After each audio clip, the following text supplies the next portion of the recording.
Welcome to our Believe series, chapter 20 and 21. We're talking about sharing our faith and loving each other this week. I'm Pastor Paul. And I'm Pastor Steve, and I'm ready for the warm weather, as you can tell. We're in those flip-flops already, so hopefully you appreciate the early April that is showing, or at least a glimpse of it that's happening here. We had the best of intentions that as soon as Steve returned from Haiti, that we would get our video done quickly for sharing faith, and that just fell apart, and life got in the way. And so, when we looked at this upcoming Sunday and talking about virtues, and we're shifting gears now, we're in the final part of the Believe series, the third part, where we talk about virtues and who are we becoming. It really is interesting because sharing your faith and love actually go hand in hand. And so when we talk about sharing our faith, that's the end part of the second section of the Believe series, which is about what do we do as Christians. Mm-hmm. And then the last part is about who are we becoming. But it's interesting because love is a verb, and it's just as much about who are we becoming and as much about what are we doing as well. Yeah, and when we're talking about sharing our faith, the whole motivation of sharing our faith is one of love. So when we see sharing our faith and we're talking about love, that verb, that certainly encompasses what we do in sharing our faith. And one of the reasons we didn't get that video done last week is because of the motivation to share our faith took our group to Haiti. And so that was one of the reasons we were there. Was to share our faith was for the sake of love and sharing that love that Jesus has for all people, and that was it was an amazing experience, and certainly hopefully we touched some lives with our faith, with our love. Yeah, and since this is a little late, you can certainly go online and listen to the sermon from last Sunday. When we talked about sharing our faith in the message on Sunday, we talked about sharing our faith being more than just words. And when you think about sharing faith being action as well, the primary action that Christians, the primary vehicle with which Christians share their faith is love. And Jesus made it very clear. He said, "They will know you are my disciples by your love."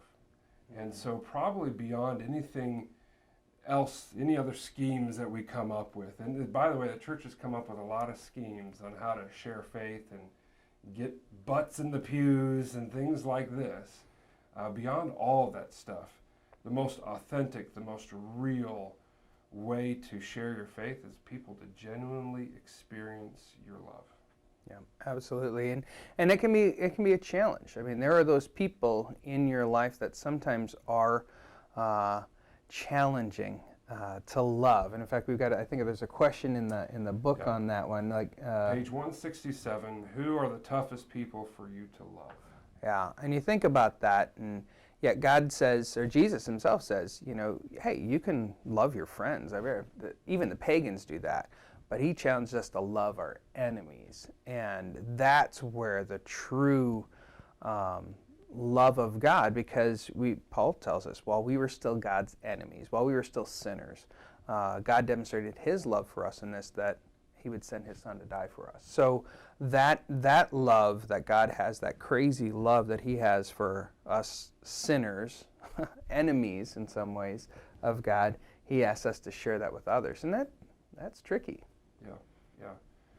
This upcoming Sunday then, when we talk about love, we're going to look at the scripture passage from Luke 7 where a sinful woman comes and anoints Jesus' feet, and he's in a Pharisee's house. And one of the things that I always take from that passage is when you understand the depth of the love that God has for you, the forgiveness that God has given to you through the sacrifice of Jesus Christ, it helps you to love others because you know how deeply you've been loved. And so honestly, I think that when we talk about sharing our faith and we talk about loving other people, it all stems from a relationship with God and knowing the lengths to which God has gone to reach us, to pull us back to himself, and to show us his love. Yeah, and I find it when I'm having a hard time loving someone, it's because I'll put the burden on myself. I need to love them. I need to do this stuff, and realize that, okay, when it really comes push to shove, a lot of people are like, I can't do that. Okay, what we need to do is revisit our relationship with God. That's where I would go, wow, when I'm having a hard time loving someone, I realize I'm not spending that time in that relationship with God. Maybe I'm not really fully appreciating His love for me. So if you're in that situation, go back, read those passages of Jesus and His amazing love for people, that He would die for you. And when you reside in that love, then loving other people actually is just a natural outcome. Yeah. It humbles you and lifts you up at the same time. Yeah. I love you, man. I love you too, man. We're not really talking about that kind of superficial, love. We're talking about real, active, sacrificial love. So, sharing faith, loving each other goes hand in hand.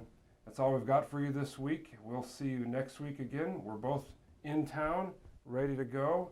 Nobody's out of the country or anything like that. So, you guys have a great week. All right, blessings.